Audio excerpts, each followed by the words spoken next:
Noticias 24. Ya estamos de regreso nuevamente aquí en Noticias 24, 5 de la tarde en punto. Por distintos delitos tributarios son formalizados 55 empresarios involucrados en el que ha sido calificado como el caso de evasión fiscal más grande de la historia de nuestro país. Se habla de un perjuicio fiscal cercano a los 240.000 millones de pesos. Y para profundizar en este tema nos acompaña Marcelo Freyhofer, subdirector jurídico del Servicio de Impuestos Internos. ¿Cómo está, Marcelo? Muchas gracias por acompañarnos aquí en Canal 24 Horas. Buenas tardes. Buenas tardes, Marco. Un gusto saludarlo. Igualmente. Primero, a ver, este es un tema bien complejo, hay harto número involucrado, harta arista jurídica, tributaria también, y es bien complejo, así que vamos a tratar de ir de a poco entendiendo la magnitud también de este caso, que ha sido calificado por usted y por parte del Servicio de Impuestos Internos también como el fraude tributario más grande de la historia del país. Entendamos la magnitud, porque aquí se habla de que estos delitos se vienen cometiendo ya desde la década anterior, desde 2015, 2016 aproximadamente. Y respecto a eso mismo quisiera saber desde cuándo el Servicio de Impuestos Internos comienza a ser advertido con las primeras alarmas, las primeras alertas respecto a este mega fraude tributario. Sí, Marco, este caso efectivamente es muy grande, involucra a muchos contribuyentes. La operación de ayer concluyó con 55 detenidos y efectivamente desde nuestro punto de vista abarca tanto a emisores de facturas falsas como también a quienes usan estas facturas. ¿Cómo se detecta estas situaciones? Desde el año 2006 en relación con los años tributarios respectivos? Se empiezan a detectar anomalías respecto a determinados contribuyentes que utilizan facturas. Recordemos acá, es importante para los auditores, para los televidentes, saber que el Servicio de Impuestos Internos tiene un modelo que se basa en las declaraciones que presentan los contribuyentes y es un modelo de gestión de cumplimiento tributario basado en riesgo sobre la base del uso de abundante información, principalmente las declaraciones de los contribuyentes y las facturas. A partir de ese análisis de riesgo se determinaron que habían contribuyentes que estaban presentando irregularidades desde el punto de vista del uso de las facturas, que permitió en la fiscalización correspondiente determinar que eran en realidad facturas falsas que permitieron sustentar un crédito fiscal para pagar un impuesto menor al que correspondía e incluso obtener devoluciones de impuestos.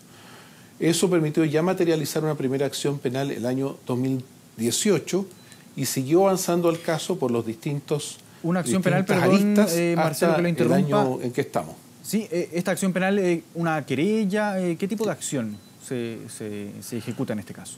Querellas. El servicio tiene la acción penal por delito tributario. Las investigaciones se inician precisamente en virtud de la exclusividad de la acción penal y se inician en este caso por la querella, una primera querella ya del año 2018 respecto de hechos del 2016, sin perjuicio de que se siguieran investigando contribuyentes relacionados. La querella más grande que hay en el caso es del año 2022, que tiene que ver con el señor José Antonio Pavés, que está sindicado como el facilitador de facturas, en ese caso por más de 54.000 millones de pesos. Ya, eso por una parte. Por la parte penal, la presentación de querellas. Ahora, desde lo administrativo, desde lo propiamente operativo del propio Servicio de Impuestos Internos, ¿qué se comenzó a realizar en el primer momento cuando ya se comienza a detectar estas anomalías que dan las primeras señales de este mega fraude que nos tiene hoy con 55 personas detenidas? Claro, cuando el servicio detecta situaciones que pudieran configurar un delito tributario, se gatilla un procedimiento administrativo, como bien usted señala, Marco, que es el procedimiento de recopilación de antecedentes, que permite posteriormente fundar una querella, pero también efectuar lo que denominamos los cobros de las diferencias tributarias. En esa oportunidad, entonces, se gatillaron inicios de proceso de recopilación de antecedentes por delitos tributarios y, culminados los respectivos procesos administrativos, también las correspondientes liquidaciones de impuestos. Perfecto. Eso entonces es como parte, claro, se avanza en vías paralelas, por una parte lo judicial, por otra parte también en lo administrativo, lo operativo del propio servicio. Ahora, entendiendo que esto ya se comienza... Sí, ahí, Marco, ¿sí? Sí, adelante. Sí, creo que es importante efectivamente aclarar que en el tema tributario, cuando se detectan incumplimientos graves, como en el caso de los delitos tributarios, la legislación tributaria es muy dura en términos de perseguir no solo el pago de los impuestos, sino que por la vía penal, que es la que estamos hoy día comentando, perseguir la aplicación de las sanciones que establece la ley desde el punto de vista de la prisión preventiva y adicionalmente a todo eso, una multa que es del mínimo, que es equivalente, lo mínimo, al perjuicio fiscal que se produjo con las conductas. Es decir, en este caso, lo que se perseguiría penalmente sería la restitución de estos aproximadamente 240.000 millones defraudados a través de la acción penal. Claro, lo que se persigue desde el punto de vista de la acción penal, fundamentalmente, es la aplicación de las sanciones privativas de libertad y adicionalmente multas que pueden llegar a ser, en este caso, de hasta el 400% del monto de lo defraudado. Perfecto. Ahora, entendiendo que este caso ya se comienza... los primeros hechos que comienzan a dar indicios de delitos tributarios se remontan aproximadamente a 2015, 2016, 2017, la primera querella presentada el año 2018 por el Servicio de Impuestos Internos, pero han pasado varios años, estamos ya en 2023, hoy ya hay 55 personas detenidas por este gran mecanismo que se elaboró para poder ejecutar este masivo fraude tributario. Sin embargo, ha pasado harto tiempo, se logró defraudar un monto bastante alto, 240.000 millones de pesos, calificado como el más alto en la historia tributaria de nuestro país.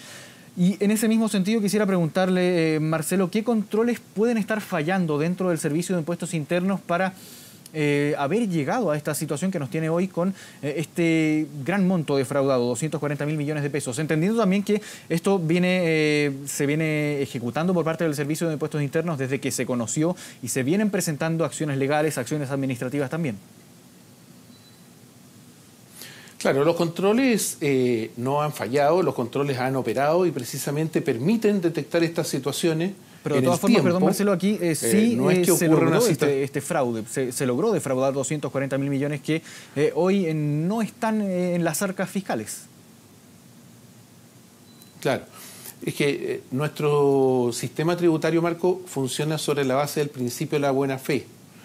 ¿Qué quiere decir eso? Que el Servicio de Impuestos Internos activa sus facultades fiscalizadores con posterioridad a que los contribuyentes emiten sus facturas o utilizan el crédito fiscal de la factura. Es el sistema tributario que asume una buena fe del contribuyente.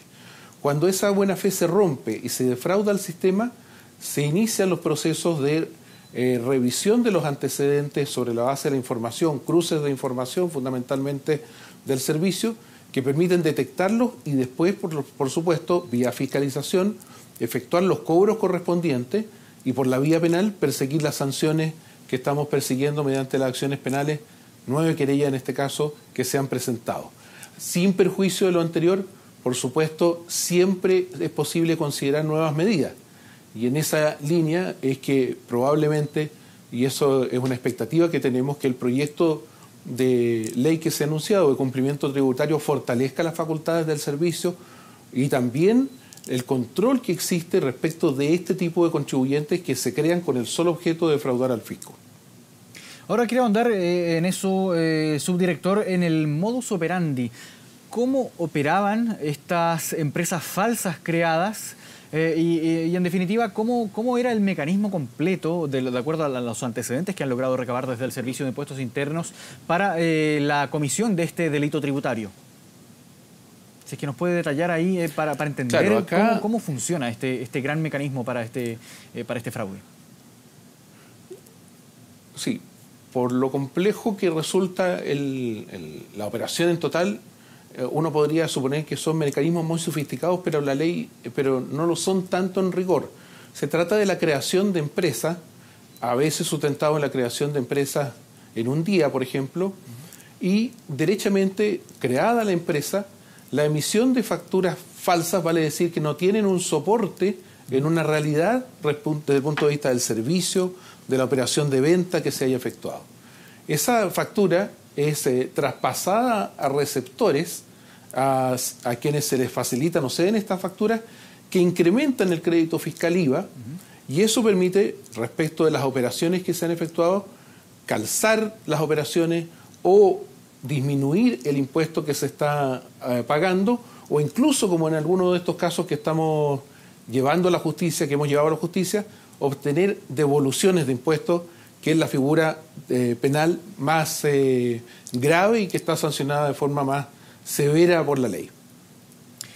Claro, ahora, para entender también, aparte del prejuicio fiscal que se genera con la comisión de estos delitos tributarios, ¿hay contribuyentes que se puedan haber visto afectados también por este mecanismo completo para ejecutar este fraude? Desde el punto de vista que haya habido una estafa entre ellos, algún fraude, no, desde el punto de vista de nuestra institución, nuestras competencias, no tenemos detectado esa lista.